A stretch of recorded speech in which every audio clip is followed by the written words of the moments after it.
পেটানোটা পেটাইছে দেখ।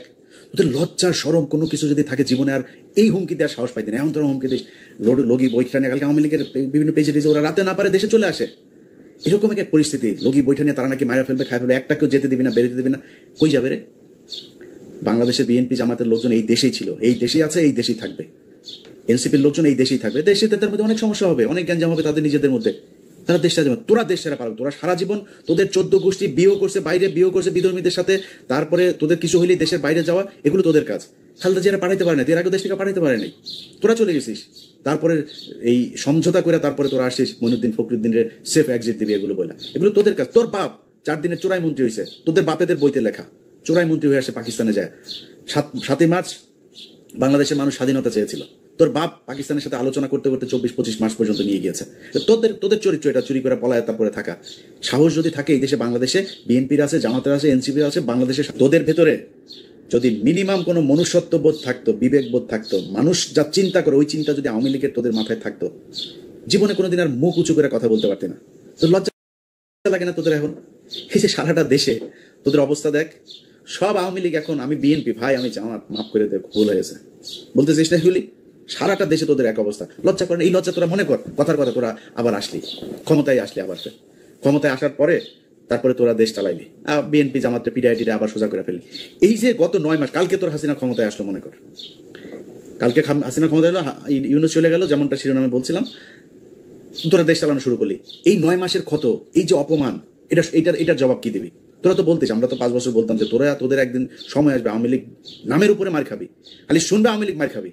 রাস্তায় মার খাচ্ছিস না, মিছিল করছিস, তোরা গণধুলাই খাচ্ছিস, এদিন এগুলো কিছু করতে পারছিস? আজকে তোরা এখন লাফালাফি করতেছিস দেশে যাবি। তোরা দেশে যাবি কেন? আবার ওই যে ওয়াসিম এর মতো মাইরা তারপরে এই গাড়ির উপর থেকে ফেলবি জীবন্ত মানুষকে, ওই জন্য। আবার ওই যে রোজা ভাঙায়া মহিলার ধর্ষণ করবি, এই জন্য যাবি আবার দেশে? একটা মানুষকে মসজিদ থেকে তুলে নিয়ে যায়, তারপরে জঙ্গি বানায়, তারে 1.5 মাসের বাচ্চা সহ তাদের উড়াই দিছিস বোম্বাইরা, জঙ্গি নাটক সাজায়। এটাই তো তোরা আবার বাংলাদেশে যাবি, এই স্বপ্ন দেখিস? এত সাহস তোদের? যা রাস্তায় যা। তোরা যখন যাবি কোন প্রোগ্রাম দিবি দে, বল। কয়টার সময় যাবি, কোন জায়গায় যাবি বল। আমি তোর গ্যারান্টি দিলাম, বিএনপি, জামাত, এনসিপি, সাধারণ মানুষ, নূরের দল, যেই দল, এই দল, সব দল একসাথে হয়ে তোরে পেটাবে। যা, সময় দে। তুই কবে আসতে চাই? ইশাক তোদের বলছিলেন না পুলিশ ছাড়া? এখন পুলিশ নাই, এখন পুলিশ তোদের পিছনে নেয়, আয় রাস্তায় আয়, তোদের সাথে খেলবে। ইউনূস পতন হবে আর ওরা দেশে ঢুকে যাবে। আয় আয়, বাংলাদেশে আয়। কয়দিন আগে দেখছিস না, তোরা যতবার লম্প ঝম্প করবি ততবার বিপদে পড়বি। কয়দিন আগে ব্যান হয়েছিস না এক ফাজলামি কইরা? এর আগে 32 নম্বর খাইয়া দিছি না? এর আগে একবার পাকনামি করছিস না? তোর বাপের বিচি টাইনে ধরে তোর মেরে ফেলছে না বাংলাদেশের মানুষ? ডালিম ভাই এক বিচিতে ধরছে, রাশেদ ভাই আরেক বিচিতে, নূর ভাই মাঝখানের ইসলাম ধরে টান দিয়া ছিঁড়া ফেলছে না? তোর বাপেরে বাল ফেলাইতে পারছিস? তোর মারে 45 মিনিটের সময় দিয়ে বাংলাদেশের মানুষ পলায় গেছিস। 14 গোষ্ঠী সব, পৃথিবীর ইতিহাসে এরকম ঘটনা ঘটে নাই। গ্রামের মেম্বার থেকে শুরু করে বাইতুল মোকাররমের খতিব সব একসাথে পলাইছিস, একদম পুরো গোষ্ঠী শুদ্ধ পলাইছিস। এই কথা তোদেরকে গত 5 বছর অসংখ্যবার বলে এসছি। এমন একটা দিন আসবে পালানোর রাস্তা পাবি না। তোরা আওয়ামী লীগ করিস, এটা কেউ বলতে পারবি না মুখ দিয়া। এসছে সেই দিন, অস্বীকার করছিস, ভাব দেখাইছিস। সেই আওয়ামী লীগ এখন ওরা এতিম। এই পৃথিবীর মধ্যে সবচাইতে মানে ওই যে রিফিউজি বলে না, সবচেয়ে নিম্ন কোয়ালিটির রিফিউজি হলো এরা। এদের এখন যায় ফেন্সিডিল, বাংলা টাংলা এগুলি খাওয়ার টাকাও ওইখানে যায় অনেকের নাই।